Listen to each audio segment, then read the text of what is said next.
Okay, let's dive into this explainer. Sometimes society just appears to change overnight, doesn't it? The whole atmosphere shifts, common sense basically collapses, and suddenly, people are thinking completely differently. It feels incredibly jarring, kind of like the ground just fell away right beneath our feet. But does change truly happen suddenly? I really want us to sit with that question for a moment, because what we're going to observe today, drawing from the ideas of reflective humanism, is that reality doesn't actually collapse out of nowhere. The massive shifts we see, they're really just the final, visible symptom of something much deeper at play. Part 1. The invisible accumulation. The hidden mechanics of reality. Now, what's really interesting about this slide is how it frames the things that actually hold our world together. We so often think of reality as this unchanging bedrock of cold, hard facts. But reality isn't maintained by facts alone. It's supported by invisible layers: trust, repetition, silence, shared assumptions. These quiet elements function like an unseen architecture all around us. Every single time we rely on a habit without questioning it, we are actively funding the maintenance of our current reality. But here's the catch. Beneath all this comforting repetition, friction, contradictions, and what reflective humanism beautifully calls transparent pain are quietly accumulating. Over time, all these little inconsistencies just build up. We usually don't notice the noise, but these unseen tensions are silently, persistently putting strain on the system day after day. Part 2. The limit of stability. The rising cost of coherence. And this brilliantly illustrates a crucial dynamic. A fixed reality, no matter how solid it might look to us, is never actually permanently stable. Maintaining it requires real energy. It feels totally stable because familiar patterns are constantly repeated.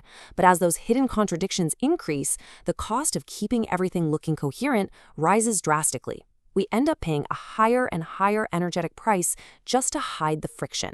Part 3. Crossing the threshold. Redefining the moment of collapse. So the crucial point is this. Eventually, that rising maintenance cost just hits a ceiling. Collapse, or what we might call a phase jump, is not an act of sudden destruction. It's simply the precise moment a structure can no longer sustain its previous form. Nothing actually changed suddenly. A long, quiet accumulation of friction simply became visible all at once, just because the maintenance cost became totally impossible to pay. Let's move to and see how this builds. Part 4. The civilizational connection, structural isomorphism. Because this structure, it isn't just limited to how you or I change our individual minds. Think about our markets. Financial systems experience this exact same quiet accumulation.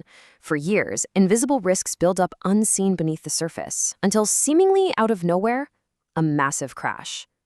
But the crash wasn't sudden at all. It was literally just the moment the market could no longer afford to maintain its own illusion.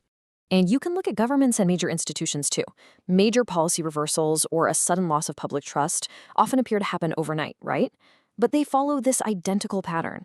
They simply reach a threshold, a breaking point where the cost of suppressing all those inner contradictions finally exceeds the institution's capacity to keep maintaining them. We even see it in our own cultures and information systems. The general atmosphere of society, what we broadly consider to be common sense, abruptly shifts when those internal contradictions become just too costly to bear.